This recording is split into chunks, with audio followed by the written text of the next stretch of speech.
If you're one of those who'd rather stay up late and get up late, only to discover that your workplace doesn't fit your schedule, and you roll out of bed cursing the alarm clock every morning, maybe you could start with the little change of going to bed half an hour earlier than normal. And maybe you'll see, in time of course, you can't train your body overnight, maybe you'll find out that you jump out of bed in a better mood, and that your day will start better. At some point, you have to make a decision.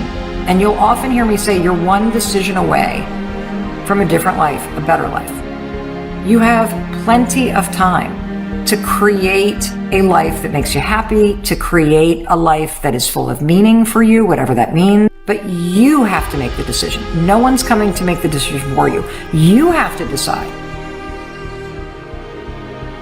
So you gotta have the discipline to grab control and make it happen. And when I say you need discipline for that, what that means is these stresses that you're avoiding, they're not gonna go away if you avoid them.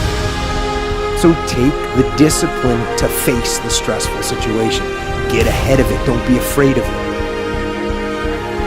A true manifestation of the love that you're sensing and feeling towards a particular thing or a person to come to fruition, you've got to build the character traits, the virtues of discipline. Choose a thing because you love it, and then eventually you're gonna hate it, but stick with it anyway, because you'll come full circle, love it again, and you'll be a stronger version of yourself because of it. It takes time and dedication.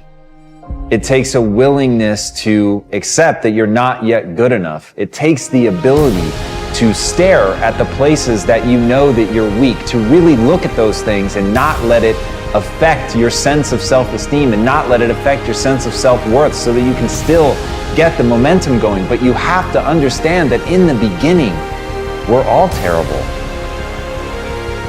Success is limitless. You should be willing to go further than you've ever done in your life. Don't take the short road. Go the longer road. Don't make it convenient. Make it uncomfortable. Believe in that, because that's the best way you could be in your life. Is that something that you begin to look at within yourself? See, I say if you look at your life, and if you're not getting what you want, you owe it to yourself to do something differently. If that's what it is, you owe it to yourself to start strategically working to change directions. After life has beaten you and broken you into pieces, resiliency is that gift and ability. It's the discipline to turn those pieces into a work of art.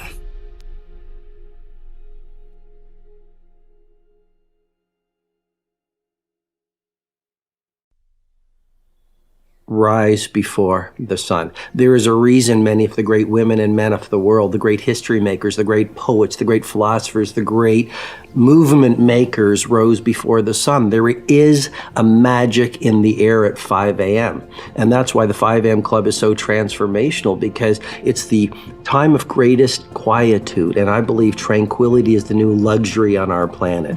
It is a time of intimate creativity, because you've just been rested. Your brain is fresh. There's very recent cutting edge science coming out now. When you sleep, your brain actually has a mechanism to wash itself.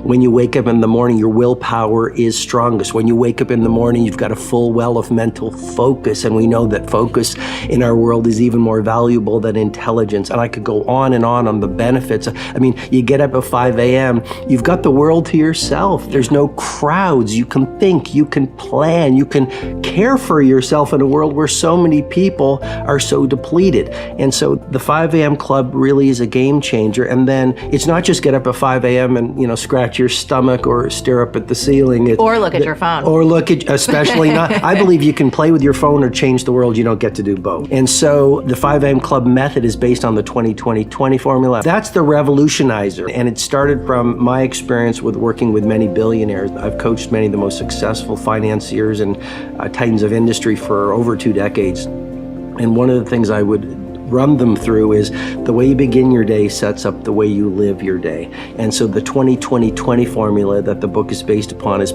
pretty simple. I go into great detail in the book, but essentially it's from 5 to 5:20. The first pocket is move.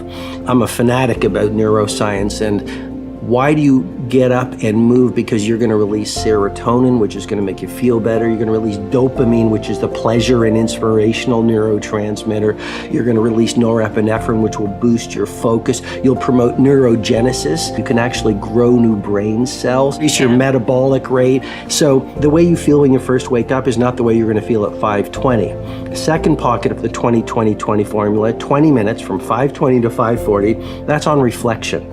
So a lot of us are busy, but what's the point of being busy if you're doing the wrong things? The billionaires, the great creatives, the people of great impact, the people who live beautiful lives are very intentional. They're very deliberate. They're very conscious. So for 20 minutes, you write in a journal. You can visualize, you can pray, you can meditate, you can simply contemplate how you're going to live your day, what you want to stand for during the day, for example. And then the final pocket of the 20-20-20 formula is all about grow. And that's where you just read from a biography or a business book or a philosophy book. And so that's 20 minutes of growing because I think we're most alive when we are growing. I believe the leader who learns the most wins. So that's in a nutshell the 20-20-20 formula. Why is the morning routine so important? Couple things. How you wake up has a scientifically proven impact on your ability to focus, on your happiness, and on your productivity all day. The 2 to 3 pieces of it are, for me, I wake up when the alarm goes off. I then get up, and for the first couple minutes of the day, I plan my day. And I have a particular process that I go through that leverages something from Harvard Business School called the progress principle. I have a mindfulness practice. That could be anything that you want. It could be gratitude journaling. It could be meditation. It could be 5 slow, deep breaths. It could be taking your dog outside for a walk. And then on mornings when I can, I have a micro exercise practice where I do planks for 5 minutes, or I do something to get my blood pumping on the mornings that I can. And I do all that before I ever even look at my phone, because I put myself and my mindset first deliberately before I ever allow the world access to my mind. You do not want anybody to have access to what's going on up here until you've gotten deliberate about what you're thinking about first. What you're watching here is going to be a very, very short video. So I'm going to ask you to bring your will to bear and focus. Really focus on this idea, because it's an idea that can change your life. It certainly changed mine. People are always asking me in seminars, Bob, how do you schedule your day? And you know, that's not an easy answer for me, because every day is different with me. I do a lot of different things, but there is one constant. It's how you start your day. Earl Nightingale taught me that a long, long time ago. He said, Bob, it's not how you spend your days, it's how you start your day. You start your day off right and everything is going to work in your favor. And you put 7 of them together and you've got a very successful week. So he said, pick a good idea. Well, you know, I have a book here, How to Sell Yourself to Others by Elmer Wheeler. Elmer Wheeler was one of America's greatest salespeople. So I use that and I just open it here. What we call manners. That's an idea, what we call manners. If I'm mannerly all day long, if I keep that in mind, I want to be mannerly with everybody all day long.